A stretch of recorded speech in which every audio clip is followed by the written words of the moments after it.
This is WYMT Mountain Sports, your home for the Kentucky Wildcats and local high school sports. Matthew Mitchell's 10th-ranked UK Hoops team on the road in Columbia, Kentucky, playing the #1 ranked team in America. That would be the South Carolina Gamecocks. Let's go first half. Kentucky up 3. Janae Thompson drives left and gets the turnaround basket. 9 points for Thompson. Under 2 to go now in the half. Alexis Jennings inside. 10 points for Jennings. Kentucky up 3 at the break. Second half. South Carolina, a 4-on-1. Jennifer O'Neal gets the steal on the 4-on-1, goes coast to coast and scores. A layup good. She comes down hard, but she would be okay and come back into the game later. Michaela Epps. Good. UK trails by 6, though. Just over 4 minutes to play. A tough moment for the Cats. Thompson going for a loose ball, gets her left ankle trapped underneath a South Carolina player. UK has said now that she has broken her fibula and will be out for the remainder of the season. She was taken to a local hospital as her teammates. Very emotional. It only got uglier for the Cats, though, after protesting a non-foul call.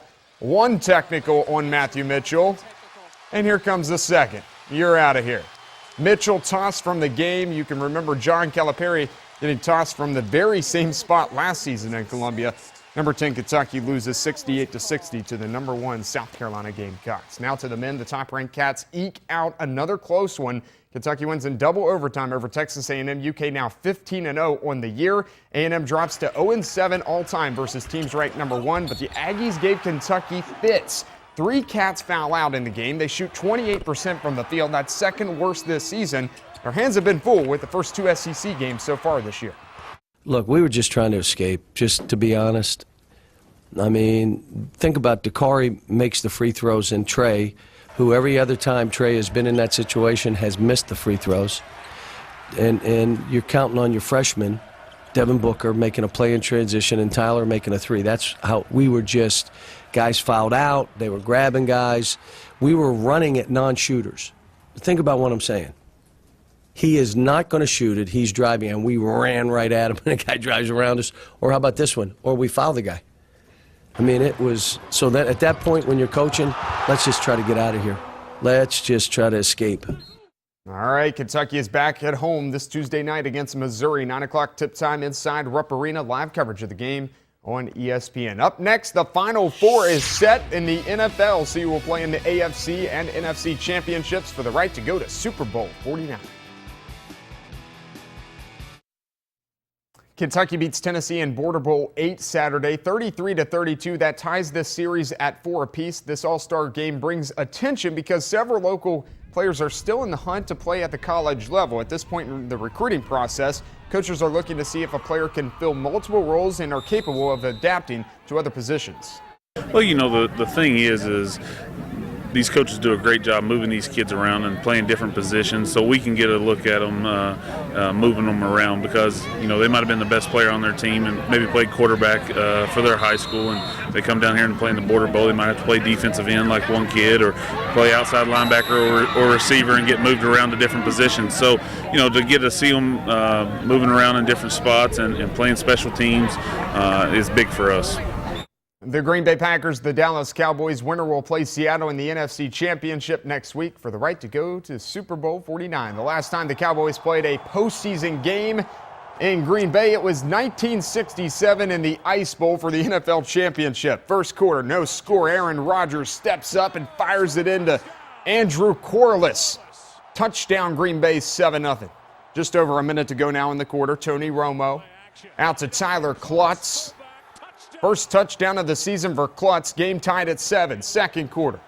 Romo back at it again.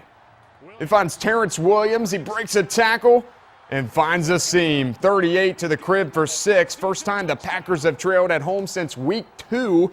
14-7 Dallas. Second half. Third quarter. Rodgers throws to his rookie, Devontae Adams, middle of the field.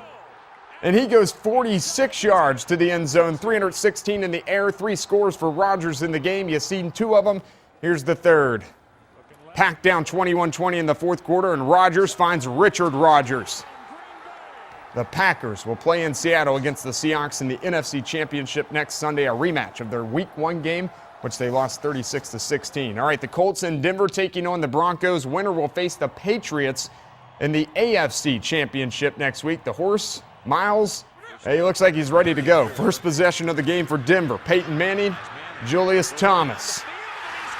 32 yards on the hookup. He's out at the 2. Very next play, Manning to the other Thomas.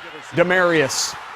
Make it 13 straight playoff games. Manning has thrown for at least 1 touchdown. Second quarter, Dan Herron.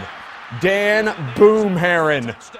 He only had 1 touchdown in the regular season. He has 2 playoff touchdowns. We're tied. Later in the half, Andrew Luck breaks the tie. Dwayne Allen touchdown. The Colts become the only road team to win this weekend. 24-13 over the Broncos. They make it back to the AFC Championship game for the first time since the 2009 postseason. So this is what it looks like for next week. The NFC Championship is a rematch from Week 1 of the season. The Green Bay Packers will go to Seattle to take on the Seahawks. 3 p.m. kick time on Fox for that one. And then at 6:30 right here on WYMT, Colts at Patriots. Andrew Luck versus Tom Brady. The winner of these 2 games will play in Super Bowl 49 in Phoenix on February the 1st. Matt, we have 2 live games of the week this week. Tomorrow, starting at 6. Both games are on this TV and WYMT.com. Harlan County at Harlan. The girls, like I said, at 6. The boys at 7:30. We hope you tune in. We had a great Mountain Classic and just more and more. And then we have another doubleheader later in the week with you, Pike and Lindsey Wilson. Busy time. Thanks. That's right. Thanks, Jamie. We'll be right back.